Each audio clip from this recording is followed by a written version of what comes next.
This is news for your Sunday. Hello, I'm Pat Lawson Muse. The pandemic has presented a real challenge for and taken a toll on teachers. Some DC art teachers have captured their experiences and responses to the pandemic and to social unrest in a new show called Distance Learning. It's a virtual art exhibition featuring the work of 21 art teachers from DC, and it opens tomorrow. Joining us now is the curator of the exhibit, Zsudayka Nzinga Terrell. Welcome, Zsudayka. Thank you for having me. So this is a colorful, creative, and in many ways personal exhibit. Tell us more about your inspiration for putting this show together.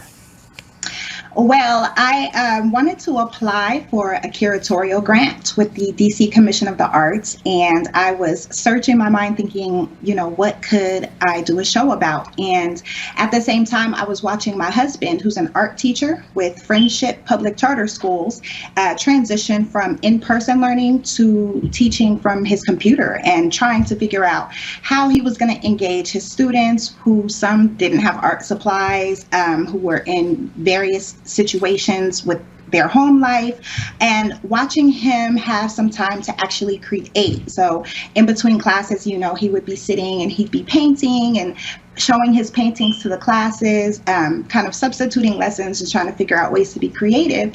And I thought, what an amazing opportunity that art teachers have now to really contemplate their art and really engage in their creative process. And so, of course, when the pandemic started, we did not expect what the rest of 2020 was going to look like. And so over the months, watching all of these things that were going on and seeing the different ways that art teachers were communicating all of the events through their artwork and having to engage their students around the various current events was really intriguing to me. And so, I thought it would be a great opportunity to grab teachers and pull them together and give them an opportunity to speak through their art. So the artists are all DC teachers, or they're creators of arts programming in DC, is that right? Yes. So majority of our teachers are from the Friendship Public Charter Schools campuses. So I think maybe 12 to 15 of them all work with Friendship schools. And then we have a couple of teachers who are independent contractors who do arts programming. And then we have a couple of teachers who work at a couple of different campuses who we invited to participate as well. Talk about some of the common themes.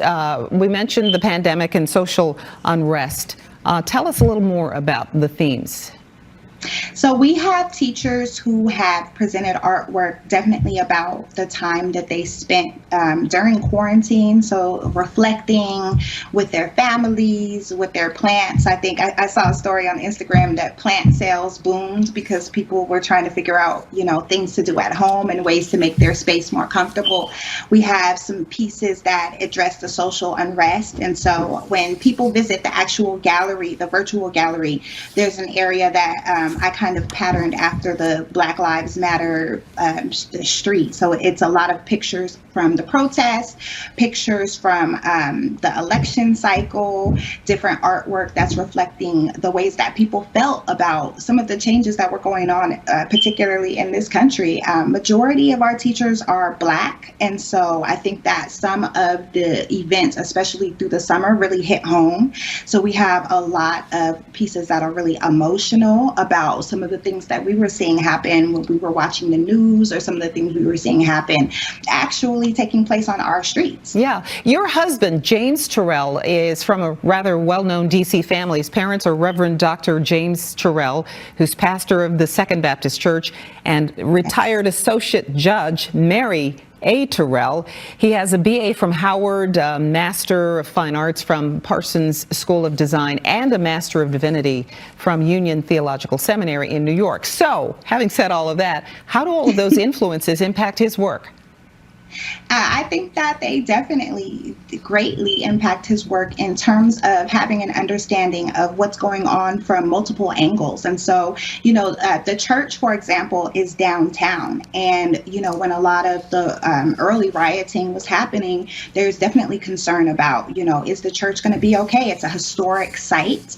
And they fought really hard to maintain that space and keeping that space open after everything closed. And then I think as well, the complication of what it is to be African American and have a parent and have family members who are involved even indirectly in law enforcement, and thinking about what that looks like when, when there's calls to, for example, defund the police, how does that impact our actual community? And I think for him, having seen it from the other side, where, he's his mother having actually been a person who's in the courts and who's dealing with people who are having encounters with the police. And so thinking about, how does that work in DC, and how is this impacting our actual community and our actual neighbors? We live in Deanwood, which, is a developing community and a wonderful community. And so we're looking at people, we're looking at our actual neighbors and seeing what's going on with them. All right, the show is Distance Learning, and we're going to take a look at some more of the pieces in the exhibition when we come back. Welcome back. We're talking about the DC Teachers Art Exhibit entitled Distance Learning, and Zsudayka Nzinga Terrell, the curator, is with us. So let's go through some of these pieces. Distance Learning, in the Distance Learning show, there's a piece by Rishada Pullen-Jaira. It's entitled Hey Sis. Tell us about this. Hey Sis is a reflection of some of the joys from the time in quarantine. And that's part of why I selected it. Is some of the work is a little bit harsh, and this is a piece that is very joyful. All right. And we see three sisters there, I guess. Yes.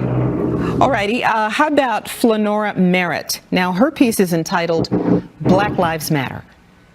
She took some pictures from some of the protests, and so these are people from Ward 7 and Ward 8, and participating in the protest and a connection with the youth, and how all of the things that happened over the summer really impacted the youth in the community. So some of them will recognize themselves in this piece. Yes.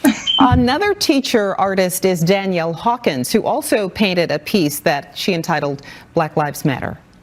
Yes, and so this is one of her first shows, and we have a couple of teachers who this are their first time showing, or this is the first time that they're showing on this type of platform. And so she's one of those artists, as well as I have earrings on from one of the artists, Joy Nutt, who started a business during the quarantine. Now, the one we're going to show next is a little different. This is by Ada Harris, another teacher, and it's called Waiting on the World to Change. What's the story here? She took pictures from a Say Her Name protest, and so, or not a protest, a vigil. And so, we definitely lost a lot of people, and we recognized a lot of the people who were lost to particularly police violence. And so this is an ode to the women who were lost, and really reflecting on what it's like to have to mourn. All right, and another entitled Queen Liberty was done by another teacher by the name of Asma Page. What's the story behind this one? I felt when I saw this piece that it was really reflective of what we're experiencing in America. You're seeing the Statue of Liberty with the mask on, and that's 100% where we are right now. Yeah, there are quite a few virtual events planned during the exhibit, and many of them have already sold out, we understand. Yes, we had an amazing outpouring of support. I was very, very excited. 5 of the teachers were able to do a paint and sit, it's not an and sit because you're at home, but it's a paint event where we have people who were able to participate for free and an opportunity to paint and heal. Yeah. Interesting, Zsudayka, you're an artist in your own right. In fact, you own an art gallery with your husband whose works are in the show, but none of your work is in the show. Why is that? I am putting on a different hat for this show. So, I've been curating a little bit on the side, doing a lot of youth community work and working with an organization called Bloom Bars. And so this is kind of my curatorial debut on a bigger level, per se. Okay, well, you're involved just the same. So tell us again about the virtual events that will take place during the exhibit, and how people who are watching right now can log on and see the show. So if you visit our website, dcteacherartshow.com, you can see the work, you can meet the artists, and on our opening tomorrow, you'll be able to see a virtual gallery that the DC Commission of the Arts had made that mimics what their physical gallery looks like, because we couldn't have a physical show due to the COVID-19 restrictions. And so you can log on. We have an opening reception on February 11th from 6 to 8 Eastern Time. And so you can join in, you can meet the teachers, we'll take you on a tour, you can ask questions. We also have a closing reception on March 16th where we'll have some of the poets who were involved will be performing their work that's also in the gallery. All right. Well, it certainly is an exhibit worth seeing. Zsudayka Nzinga Terrell, thank you so much for being with us. The show is entitled Distance Learning, features some of the work of some of DC's finest teachers. Good luck with the show.